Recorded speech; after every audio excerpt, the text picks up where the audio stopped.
kita harus berani menghadapi dan memberantas korupsi dengan perbaikan sistem, dengan penegakan hukum yang tegas, dengan digitalisasi. Insya Allah kita akan kurangi korupsi secara signifikan. Tapi ini harus kita lakukan. Seluruh unsur pimpinan harus memberi contoh. Ingarso sing tulodo. Saudara-saudara sekalian, ada pepatah yang mengatakan, kalau ikan menjadi busuk, busuknya mulai dari kepala.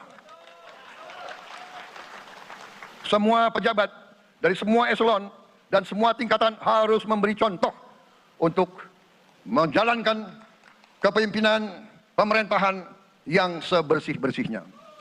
Daerah juga sekarang lebih kuat, walaupun ya masih ada beberapa aspek-aspeknya yang harus dibenahi lebih jauh.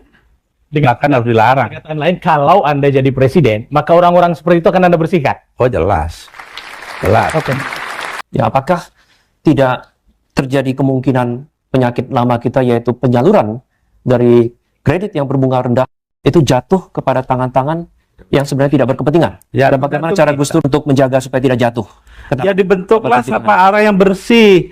Sebabnya itu bukan kok pada pengusahanya yang dapat kredit, Bung. Sebabnya itu karena yang mestinya ngawasi dia sendiri yang makat. Terus bagaimana kalau begitu? Kita harus berani dong, makanya saya usulkan kenaikan pendapatan bagi pegawai negeri sipil, militer, dan kaum pensiunan. Perlunya apa? Supaya mereka tidak terlibat KKN, nggak macam-macam begitu. Kami mengerti usaha kami, usaha Menteri Pendidikan Dasar Menengah, usaha Menteri Keuangan. Kami sadar apa yang kita berikan pengumuman hari ini belum yang saudara-saudara perlukan. Tapi ini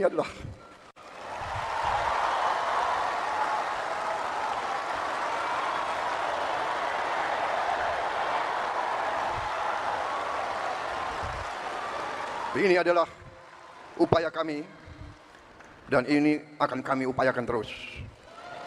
Saudara-saudara, kita harus memperbaiki kehidupan seluruh rakyat kita.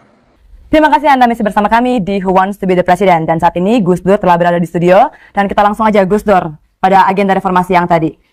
Kalau saya ya dengan cara mendirikan sistem baru. Satu di bidang pemerintahan atau politik, satu di bidang ekonomi, satu di bidang pendidikan, satu di bidang moralitas atau budi pekerti atau akhlak. Jadi itu yang pokok. Jadi kalau tidak dibuat sistem baru di keempat bidang itu, ya kita muter-muter di situ aja lagi, ya. Jadi akhirnya divestasi lagi. Ketika nanti kalau Anda menjadi presiden kembali, apakah Anda akan menjalankan agenda-agenda tersebut? Oh iya, saya akan tetap menjalankan sistem baru itu. Jadi nanti ya apa itu namanya, dengan segala macam kemampuan ya, berhadapan dengan kekuatan-kekuatan lain dalam pemerintahan. Sudah saya pelajari semuanya. Jadi menurut hemat saya, Gus, salah satu hal yang menusuk rasa keadilan itu adalah upaya penyelesaian pelanggaran hukum melalui pendekatan politis. Dan menurut pengamatan saya, sebagai presiden Anda sering juga melakukan hal seperti itu. Misalnya menawarkan jabatan duta besar bagi seseorang yang menurut keyakinan Anda melanggar hukum, lalu kemudian memberikan kesempatan-kesempatan untuk tetap tidak diajukan ke pengadilan kalau memperbaiki. Ini adalah out of the court settlement. Itu sebenarnya cerminan ketidakpercayaan kita kepada supremasi hukum. ya karena ada mafia peradilan, Mahkamah Agungnya pengecut. Mau apa? Waktu itu ya lain dong, nanti kan lain. Jadi Anda tidak bisa berbicara terus-menerus keadaan seperti itu. Nanti ada Mahkamah Agung sendiri lagi. Pemisahan Polri dari TNI juga akan menjadi lebih tegas, nggak seperti dulu. Ya, dan seterusnya. Pemerintahan daerah juga sekarang lebih kuat. Walaupun ya masih ada beberapa aspek-aspeknya yang harus dibenahi lebih jauh. Bahkan harus dilarang. Dengan lain, kalau Anda jadi presiden, maka orang-orang seperti itu akan Anda bersihkan. Oh jelas. Jelas. Oke. Mungkin kita harus orang yang bersih. Jadi saya tidak akan mau memimpin pemerintahan di mana saya harus kayak kemarin lagi apa istilahnya negosiasi tawar-menawar siapa yang jadi ini jadi itu nggak bisa. Oke. Oke.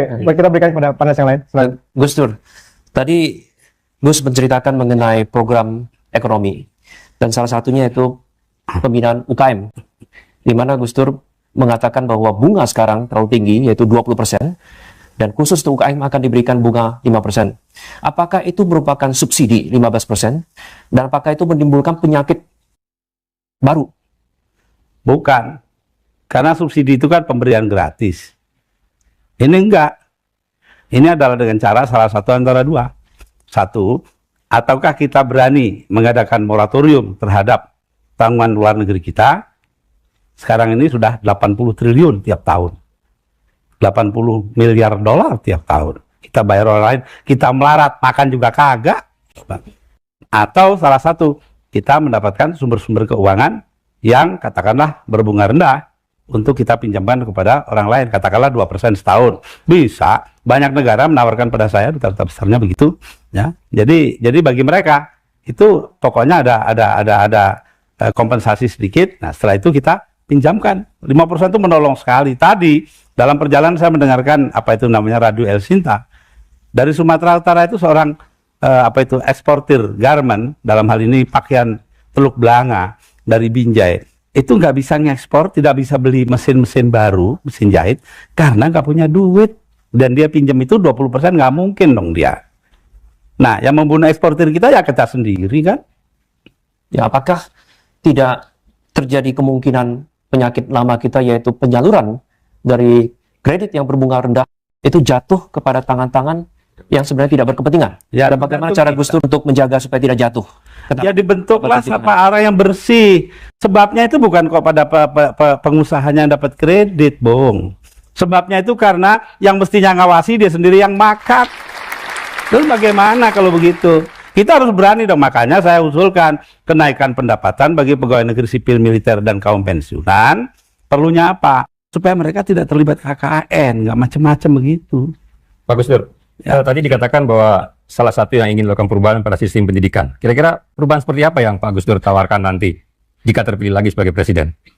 Ya, perubahan ke arah perbaikan dong. Artinya kita pertama ya, harus membuka pasaran dalam negeri. Masa bangsa 210 juta orang, market atau pasaran cuma segini-gininya tuh. Ya Allah. Kalau saya condong saya juga nggak perlu ekspor banyak-banyak kok, secukupnya aja. Ini dalam negeri sendiri buka ya, tapi tergantung asal kreditnya mahal yang nggak bisa. Bukan dalam perubahan sistem pendidikan, Pak Gus Dur. Oh, pendidikan, maaf saya belum kelar semuanya, tetapi pendidikan didasarkan kepada basis basis masyarakat. Jadi apa yang oleh Dom Helder Camara, mendiang Uskup Agung Recife, Rosalinda di Brasil, dikatakan education de comunidade de base, pendidikan yang berdasarkan kepada komunitas basis. Di kita diperkenalkan dengan tentu saja mengadakan penyesuaian dan kebutuhan kita oleh mendiang Romo Mangunwijaya. Nah, banyak orang-orang yang menjadi murid beliau, menjadi pengikut beliau dan memahami beliau. Jangan kayak sekarang, semuanya didasarkan pada pendidikan formal. Lah, padahal dengan pendidikan formal, orang yang ngaji, orang yang jadi kongregasi, nggak punya ijazah tapi punya kemampuan, mau diapain? Ya.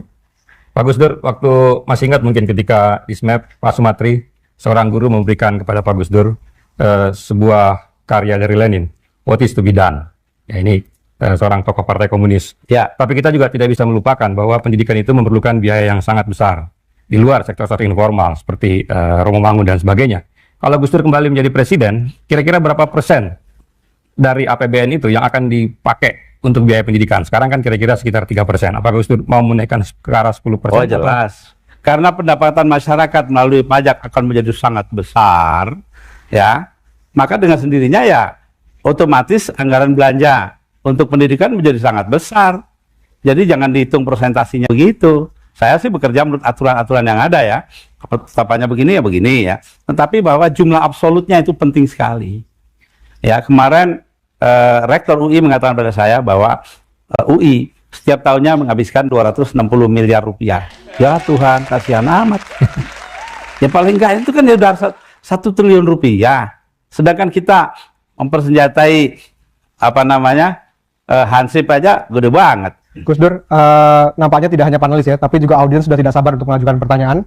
Ya, silakan. Ya, kami akan lemparkan dua pertanyaan dulu. Dua pertanyaan dan kami harapkan pertanyaan dapat timbul dari berbagai macam aktivis, misalnya dari mahasiswa, dari praktisi manajemen atau dan lain sebagainya. Ya, silakan. Tolong sebutkan nama dan singkat saja. Nama Andi Kusnanto. Saya masyarakat biasa. Yang saya ingin tanyakan adalah masalah yang krusial di Indonesia adalah utang. Yang saya tanyakan pada Gus Dur adalah bagaimana Gus Dur nanti ketika menjadi presiden membayar utang caranya. Soalnya itu calon presiden yang lain tidak ada yang menyinggung seperti itu. Yang kedua adalah bagaimana setujukah Gus Dur ketika kita lihat bahwa Indonesia sebagai suatu perusahaan, bahwa Indonesia sangat bangkrut di sini, banyak utangnya. Bagaimanakah Gus Dur apakah setuju kalau ada usulan bahwa Indonesia itu dilikuidasi, diganti menjadi apakah namanya, apakah yang tadi sistemnya disebutkan Gus Dur tadi itu dilikuidasi, semuanya dilikuidasi, diganti dengan baru. Apakah seperti itu Gus Dur setuju atau Saya tidak setuju. Mungkin kita ke pertanyaan berikut. Silakan. Bapak yang itu dulu, Pak. Mungkin. Ya. Assalamualaikum warahmatullahi wabarakatuh. Selamat malam Bapak mantan Presiden Republik Indonesia, Kiai Haji Abdurrahman Wahid. Nama saya Abadi, saya adalah salah satu pengusaha kecil yang termasuk tertindas di negeri ini. Mudah-mudahan Bapak jadi presiden nanti supaya saya bisa jadi Lim Sulyong jilid 2. Terima kasih. Pertanyaan saya, di situ dalam Undang-Undang Dasar dikatakan bahwa tanah dan air adalah milik negara. Nah, sampai saat ini semua tanah dan air kita di Indonesia ini sudah bukan milik kita lagi, Pak Gus Dur. Semua sudah milik orang asing dan juga sudah semuanya milik keluarga pejabat dan kroni-kroninya, milik rakyat nggak ada lagi. Nah, apakah nanti Gus Dur dapat memperjuangkan jika tanah yang ada di rumah saya itu terdapat emas, berlian, dan gas bumi akan menjadi milik saya? Apakah Gus Dur bersedia nanti memperjuangkan merubah Undang-Undang Dasar tersebut? Itu pertanyaan saya pertama. Sehingga kalau itu bisa berubah nanti menjadi milik rakyat, maka insya Allah rakyat Indonesia ini akan menjadi kaya raya. Pertanyaan saya yang kedua adalah bahwa UKM ini kelihatannya is only a wish and is only a dream. Kelihatannya masih jauh daripada jauh panggang dari apinya. Jadi menurut saya Gus, tidak ada salahnya kalau Departemen UKM itu sebaiknya dibubarkan saja Gus. Lebih bagus pembiayaan departemen itu diberikan saja kepada kredit kecil. Itu jauh lebih baik Gus. Terima kasih. Assalamualaikum warahmatullahi wabarakatuh. Silakan dijawab dulu Gus Dur. Ya. Tentang bayar utang dan likuidasi tadi. Ya, menurut saya itu kita terikat kepada sistem perdagangan internasional dan kita tidak mau keluar dari situ. Jadi karenanya ya kita namanya punya utang ya harus bayar. Tetapi tentu saja ada negosiasi tentang kapan dibayarnya, berapa jumlah pembayaran, bunganya, dan sebagainya dinegosiasi kembali. Jangan kayak sekarang nurut aja apa katanya IMF. Ya, jadi itu nomor satu. Sebab risikonya kalau tidak itu besar sekali. Tetapi, nah ini tetapinya ya, bahwa kita harus jelas kepentingan kita itu nomor satu lebih dahulu. Jadi kita jangan mau umpamanya dalam negosiasi itu ngalah kayak sekarang ya, sampai divestasi Indosat membahayakan keamanan kita sendiri kan udah gila itu. Nah jadi karenanya itu jalannya. Kita tidak keluar dari sistem perdagangan internasional yang bebas, kita tetap bersandar kepada persaingan yang bebas, dan tetap menggunakan ukuran-ukuran efisiensi yang rasional, itu sebagai persyaratan ekonomi yang benar, ekonomi yang berjalan sehat. Sekarang ini nggak sehat, ya, jadi harus disehatkan kembali.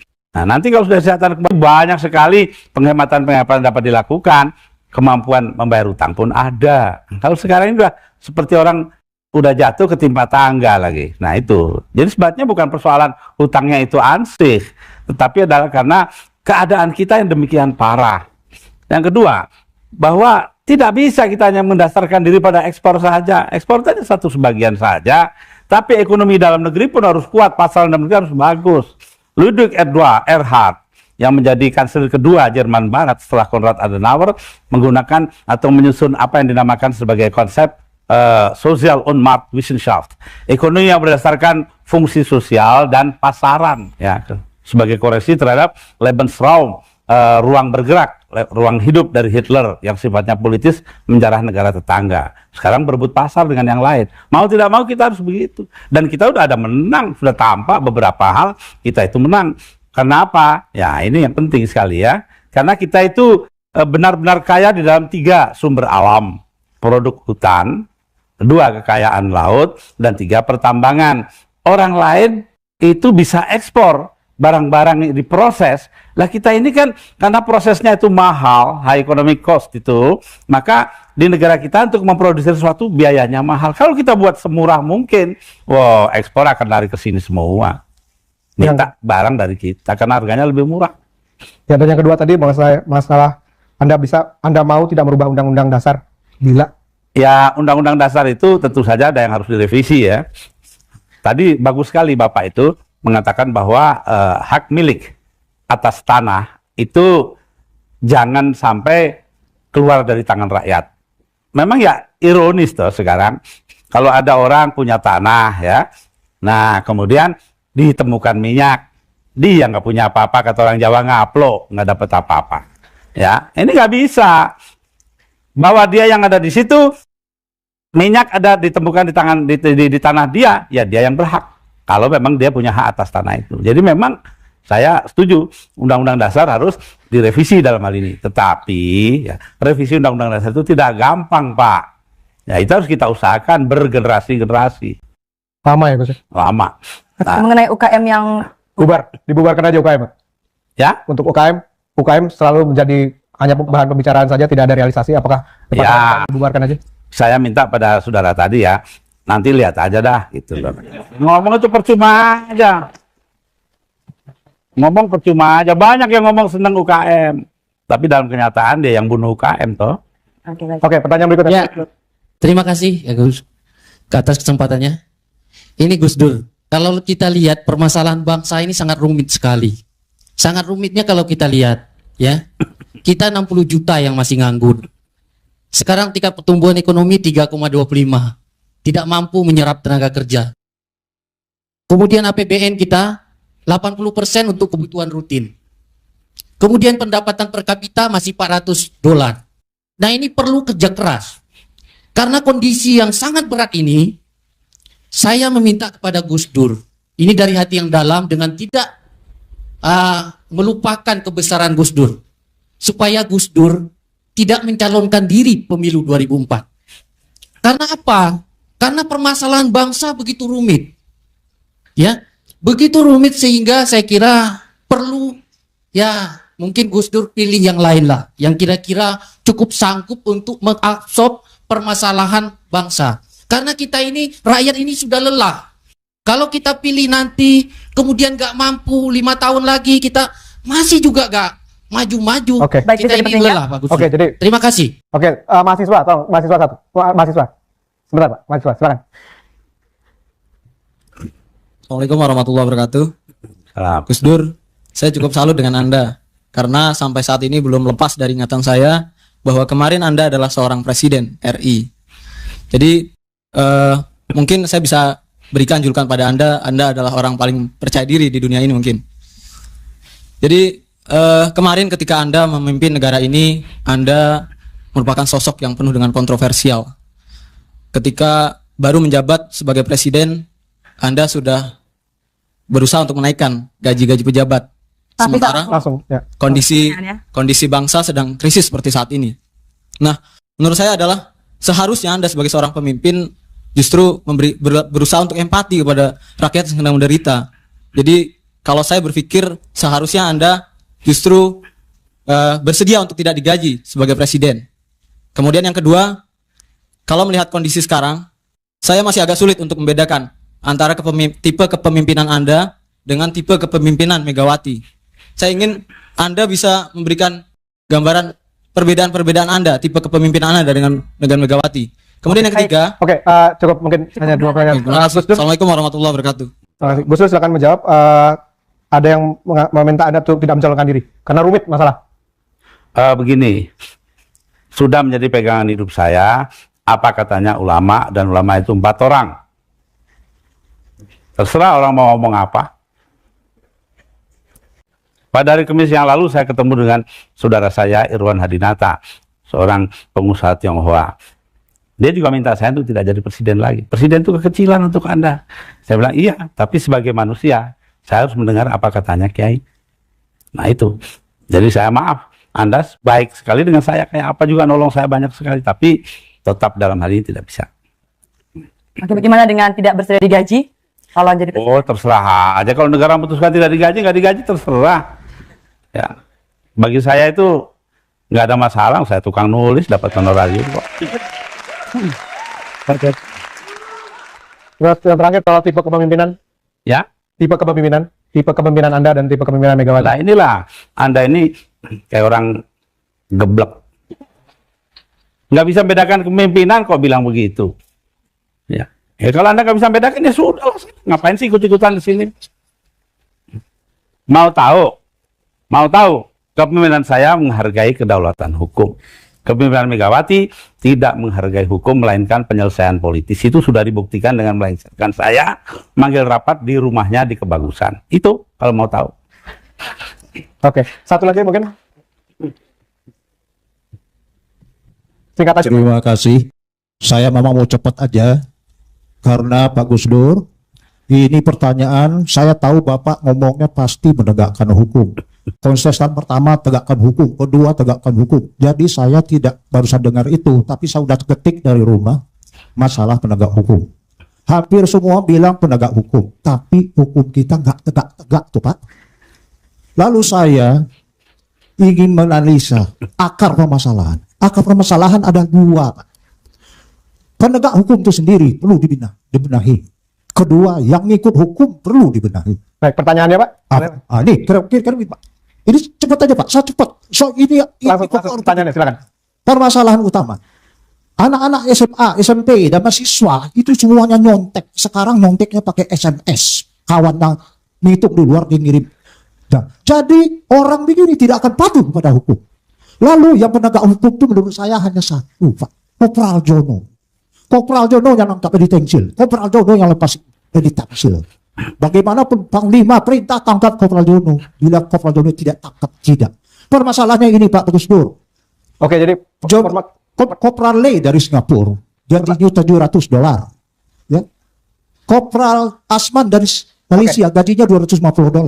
Tetapi ironinya, Kopral Jono dari Indonesia gajinya hanya $65 Pak Gus Dur. Ini yang bikin masalah. Oke, jadi pertanyaannya penegakan hukum dan juga mungkin kompensasi buat Oke, terima kasih. Mengenai penegakan hukum dan Kopral Jono.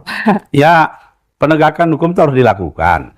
Bahwa sekarang ini sistem politik yang membuat politik itu menjadi ukuran satu-satunya, tidak berarti bahwa kita sebagai bangsa harus mendiamkan hal ini. Kita harus menegakkan kedaulatan hukum. Tanpa itu tidak ada artinya negara ini. Jadi karenanya mau tidak mau kita harus menegakkan kedaulatan hukum. Dan untuk itu kita harus berani. Ya, Al-Quran mengatakan kunu qawwamina bil qisti syuhada lillahi wa anfusikum. Hendaknya kalian ini wahai orang-orang beriman menegakkan keadilan dan berani menjadi saksi bagi Tuhan walau mengenai diri kalian. Oke, halo. Halo, kita terima telepon dari luar. Kita akan terima telepon dari luar. Halo. Nama dan asal silakan. Afif dari Makassar. Dari Makassar. Silakan Pak, singkat saja. Assalamualaikum warahmatullahi wabarakatuh. Waalaikumsalam. Gus Dur, saya masih ingat waktu pertama kali diangkat jadi presiden, saya sangat bangga sekali dan sangat berbahagia sekali. Dan juga saya sangat kecewa sekali saat diturunkan. Permasalahannya, Anda pernah jadi presiden dan sudah punya pengalaman, bahkan juga pernah gagal.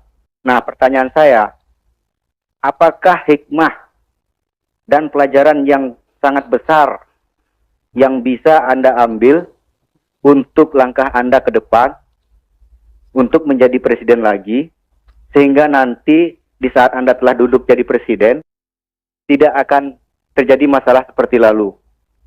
Yang kedua, kira-kira mungkinkah Anda bisa berdampingan, karena secara nggak langsung Pak Gus Dur adalah bagian dari NU. Nah, berdampingan dengan bagian dari Muhammadiyah. Terima kasih. Assalamualaikum warahmatullahi wabarakatuh. Terima kasih. Satu lagi, kita tunggu telepon satu lagi. Halo, selamat malam. Malam. Dari mana? Halo, Assalamualaikum. Nama dari mana, Pak? Nama saya Iwa dari Tangerang. Oke. Singkat aja, Pak. Mau bertanya, Gus Dur. Saya tahu bahwa Gus Dur seorang budayawan, seorang sosiolog, seorang politikus, seorang feminis, seorang pemikir, dan mungkin mantan presiden. Satu yang belum, Gus Dur, Anda belum menjadi seorang manajer. Bagaimana kiat-kiat Anda kalau Anda dituntut jadi calon presiden, kiat-kiatnya menjadi manajer yang baik? Yang kedua, Anda itu dulu ketika jadi presiden suka marah-marah, Gus Dur. Bagaimana? Apakah nanti tahun 2004 masih juga akan suka marah-marah? Terima kasih. Oke, terima kasih.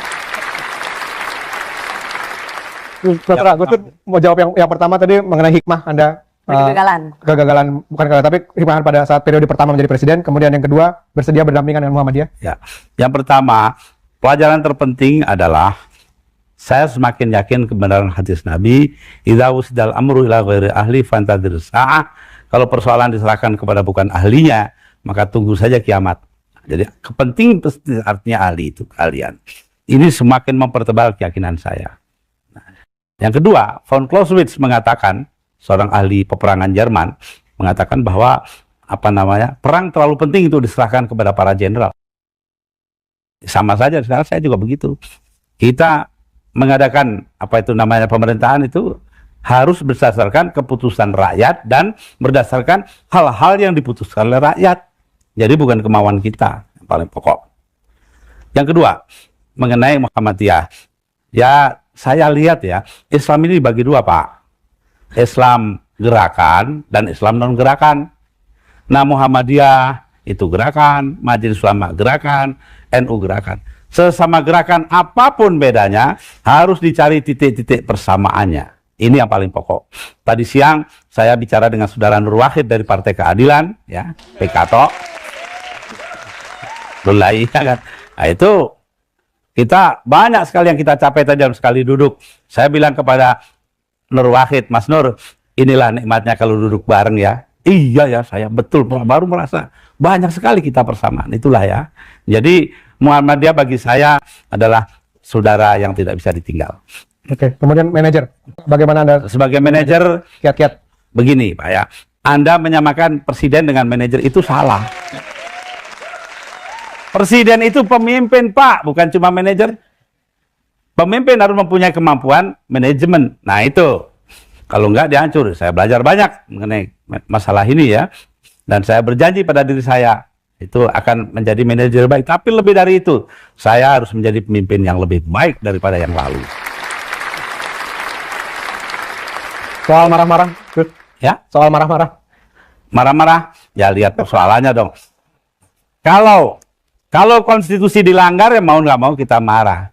Daripada marah itu disimpan lalu jadi tingkah laku yang aneh-aneh, kan mendingan dikeluarin. Ya, lihat aja nanti. Saya nggak marah aja, kadang-kadang disangka marah. Oke, baik, kita terima penelpon lagi. Halo, selamat malam. Ya, halo, selamat malam. Selamat malam, Bu. Ya, dari mana? Dari Makassar ini, Bu. Namanya? Ilyas Musa. Oke, langsung aja, singkat dan jelas. Assalamualaikum, Gus. Waalaikumsalam. Dari Makassar ini. Iya, ya.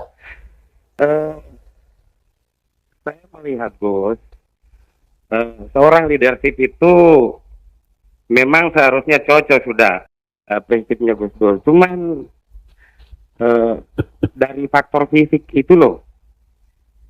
Jadi saya lebih cenderung kalau misalnya kita bedakan memimpin suatu birokrat dengan ngomong di pesantren atau di masjid.